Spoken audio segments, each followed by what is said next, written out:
Hello, my dear friends. Welcome back to another episode of Coffee Corner.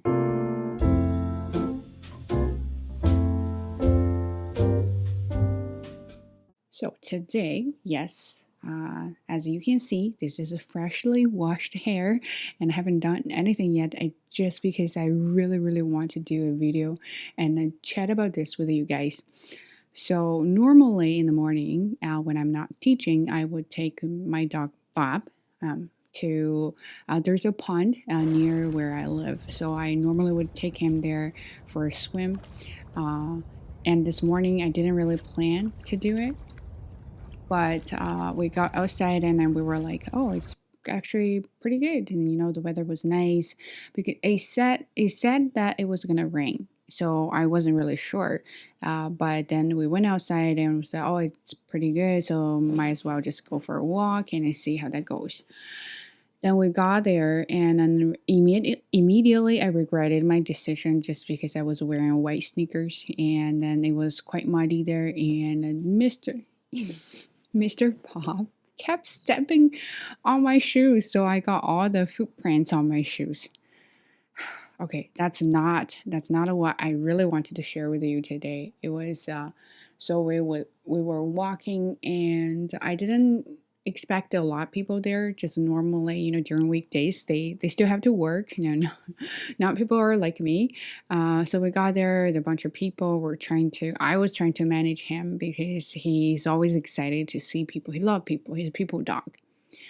We got there, and just when we were about to enter the main area, and there were like a 3 4 people in a group. I think they went there for some photography because they all had like a professional cameras, and they saw us, and I was trying to make Bob sit, and then Bob sat there. Of course, when you guys see him, he's always like being an angel, and he's very cute.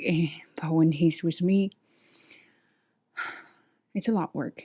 Anyway, so those guys were like, "Oh, your dog is so cute. Can I take a picture of him?" I was like, "Sure." So we were all excited and chatted a little bit, and they were trying to get Bob's picture taken. Uh, but then I was all excited, so I just left and didn't really feel anything weird. But then there was a dog behind us. It's another lab, chocolate lab. Her name is Maggie. So I just asked the owner. I said, "Oh, do you mind if just I let him go off leash?" And then she said, "Ah, sure, go ahead." And then they all went for a swim, and I was like, "Oh my god, this pressure moment. I really wanted to take a video of it." So I reached out my pocket, and where is my phone? Right at that moment, I felt like I was having a heart attack. I was like, oh my God, I lost my phone. How come? Where is it? And I could not remember what happened because normally, if the phone slipped out, thank you, my pocket, I would feel it, but I did not. Probably because I was so hot and I was so focused on him, and he was so excited, and I was trying to manage him. I didn't even realize what was going on there. So quickly I said to this woman, I said, "Okay, excuse me, could you just watch him for a second, and then I'm just gonna go find a stuff of mine." And she was like, "Okay." So I quickly went back to the grass area, did not see anything, and then I came back because I could not leave him alone for too long. And that woman didn't have any responsibility for him, so if something happened, it would be my fault, right? So I quickly ran back, and I saw him, and Bob was like, "Where did you go? Oh my God, I lost you." So we had that reunion moment. So and then they left, and I was like, "Bob, we're gonna go. I'm so sorry, you didn't have enough fun, so we're gonna go and find my phone." And he was like, "Oh, but I still want to play." So anyway, managed to leashed him and then went back. But then there was a group of little kids. I think they're probably like in daycare or something. And then today's their a field day, so they went outside. Anyway, there was a teacher, and they were very slow. I didn't want to take Bob near kids, because sometimes he could be very, he's a big dog. Even he wants to be friend with those little people, and then sometimes it's hard to manage him, right? So I was trying to keep him stay away from those kids, but I was really, really, really anxious about finding my phone because I don't know what was going on.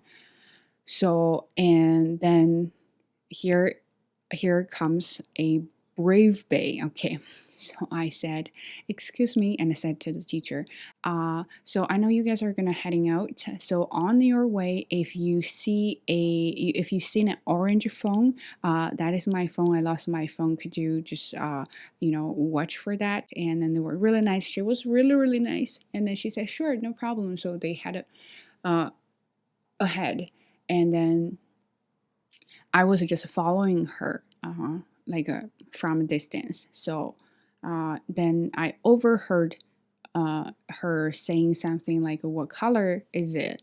And I'm like, "Did they find a phone?" But I wasn't really sure, so I was really hoping, and I of course prepared for the worst, right? So if I lost it, what am I gonna do? Uh, then I heard that I was like, "Oh, I got my hope up here."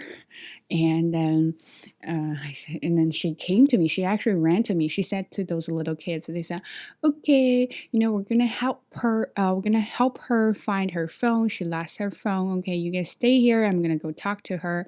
And those kids said, okay, we'll be safe here. I'm like, oh my god, they're so cute. And then she came back to me, and then she said, my colleague found an orange phone. And I'm like, oh my god! And I asked him. He said that was an orange phone. I'm like, hallelujah. And then she said, oh, if you just go back and they're still around the building, you can, once you go there, and you probably will see him right away. I'm like, oh my gosh, thank you so much. I really wanted to give you a hug, but it's a COVID and I'm super sweaty. So, but really, really thank you so much. And she was totally fine. She was super nice.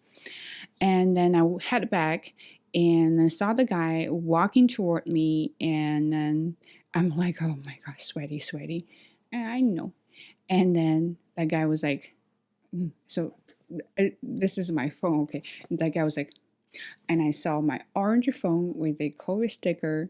I'm like, oh my god, that's mine. And then he said, yeah, here you go. And I was like, oh my god, thank you so much, thank you so much. I just don't know what to say. I really, really appreciate it.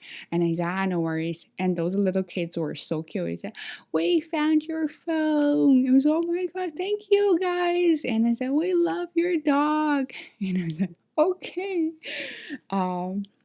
Yeah, that was a quite an experience this morning. Everything was on plan, and then I lost my phone, and I met those people, and I'm glad there were two groups of kids there, because if they weren't there, I don't know, like who knows who would pick up my phone and just left, right? So, um, I felt really grateful, and then I realized the one thing, because normally, I would not ask people for help. I'm very introverted. I don't like bothering people. I think if I could do it, or if I could manage it, I would just do it on my own, then save other people's effort. So that's my personality. But under some certain circumstances, and I will be really brave to do it, because what would that cost, right? It wouldn't hurt to try and, right. So that's what I was trying to say. No, that's not what I was trying to say. Okay, so my batteries is gonna go low. I don't know if I'm gonna lose the footage or not, but I'll continue talking. So what I'm trying to say is, I remember there was a comment in very early of my videos saying that she's afraid of talking or speaking English, and she just can't overcome that fear. And I commented back, I said, oh, I'm gonna have a video about how to, talk in public without feeling shamed, scared, or anxious, nervous, or shy. So here comes the tips. May not be a very comprehensive one, but a little bit will help. So I think it is hard for most of us to speak in public in English, especially when you're not in the English speaking countries or when you are not with the English speakers. Because every time when you speak English and people are going to judge you, and then they're going to think you're trying to show off, which you're not. I totally understand. You're trying to learn, you're trying to take advantage of all the time you have to practice English as much as possible. But in reality, not many people are like that, right? They don't understand. To be quite honest, I was chatting with a friend yesterday, and then she said one girl was trying to speak English at school as much as possible, but all her classmates were Chinese, and they didn't like her because they thought she was trying to show off. So that doesn't only happen in China or other countries, it happens here too, as long as you're with another Mandarin speaker, Chinese speaker, because it is weird and you definitely feel pressured speaking English like that. So, my suggestion is you don't have to talk to someone to practice your English. You can do the same thing. Like what I do here is to record yourself, film yourself, and don't even think about it. Right? So if you make mistakes, so what? It's in the camera. And if you don't even think about posting your video somewhere else, then just totally ignore it and just let it out and try to move your mouth, move your muscles, and get your ideas out. If you speak Ching English, fine, who cares? If you make grammar mistakes, who cares? It's all about you. But you would definitely notice that once you open your mouth and started speaking about anything, any topics, you want to have a topics, go find a topic and started talking about it. If you don't have any topics, you can do what I did just in the very beginning. Talk about adventures, talk about what happened to you, and talk about how you feel. All sorts of things you can talk about it. What you need is not the courage. What you need is the comfortableness, being comfortable speaking another language, and get used to speaking another language. That's what you need. And how can you get it? It is to start speaking. Because if you never gonna be starting, you always need time to prepare, and then you will never be able to open your mouth, and you will never be able to practice.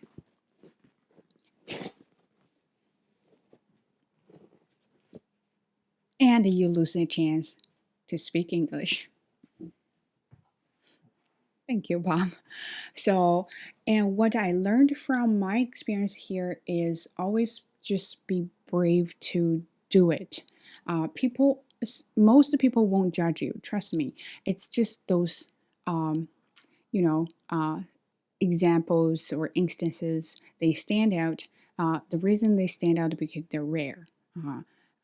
If everybody does that to you, and then you will feel not speaking English is a norm. But if only a few people do that to you and you feel uncomfortable, then that is not norm, and then that is a rare occasions. Then you should just ignore them. I know it's easier to say that, but it takes time to practice. It's like a workout, right? If you want muscles, you have to work out. There's no shortcut. You can do makeup on that. I don't know, but started recording yourself. Give yourself a short-term goal. Okay, let's say if I don't know if you watch my videos about like 7-day challenge, I explained why I only had 7 days, because if it's a little bit longer than that, and I can't really do it, right? So I can't finish it. So give yourself a short-term goal, and let's say start with a week. And in this week, you are going to speak English every day for 20 minutes. Topics can be anything. Record yourself, play it, and watch it, listen to it, analyze it. You are going to be a good judge of yourself and see which part is not quite there and which part is not clear, what pronunciation is not correct, or the usage of the word or phrase or idiom is not quite proper there, and then write it down and go look it up and find it and write it down and re-record yourself talking about the same topic. That's it. Back to my story. What I was trying to say is I'm still a very shy and introverted person. I'm always scared to ask people because I'm worried about my English. I'm still worried about my English. It's not like I really have it. But with the strangers, you can do a better job because I probably won't see them again. If I don't ask, I will regret, and then I will lose my phone, and then I will be really sad. So if I ask, what is the risk? I embarrass myself. I can deal with that. That's just teeny tiny bit thing to care about. When you want to speak but you're afraid of speak, you can do same analysis.